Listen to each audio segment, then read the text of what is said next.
Okay, my name is Dominique Collin, and over the years I've been involved with NACCA, with several of the IFIs individually, and with the movement as a whole, and a great sympathizer, and hopefully contributed a bit to making that movement grow.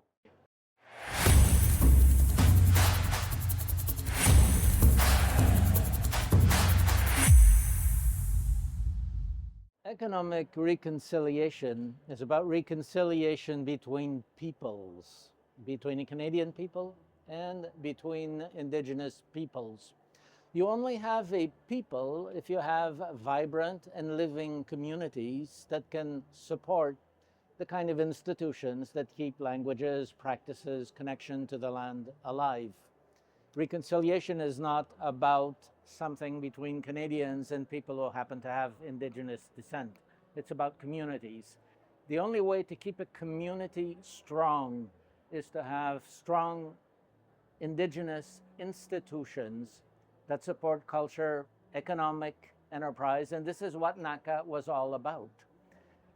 So I think supporting NACCA is essential to having effective reconciliation. Otherwise, reconciliation is just a buzzword. Indigenous are one of the youngest part of the Canadian population, one of the most creative part, one that comes at the questions that are most important to Canadian economies today. What do we do in a changing environment, changing world? Climate change. We know we have to adapt differently. We need the creative input of every part of Canadian society. And mostly, the part of Canadian society that inhabits the greater part of this territory and that has the most memories of how to live on that territory, and that's the Indigenous population. Here again, having thriving Indigenous businesses is a key contribution to Canada, much bigger, really, than the per capita contribution of businesses.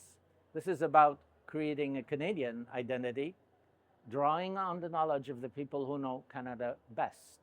I was fortunate to work with the IFIs almost from the beginning of the IFI movement. At that point, Indian agents were running up and down the coast trying to drum up business and getting people into enterprising ventures, and it wasn't working. It started working when people with their feet on the ground in the communities, knowledge of the community, knowledge of the people, capacity to speak the language, were able to start the discussion of what businesses are for, how they can grow, how they can benefit the communities, and how economic development models could be created out of nowhere that correspond to the local needs, such as community-owned enterprises that have been extremely successful, where everyone predicted it could not happen.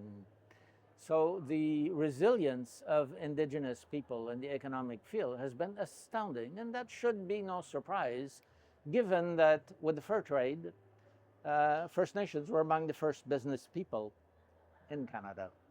They've been active from the start in Canadian economy, so that resilience is no surprise.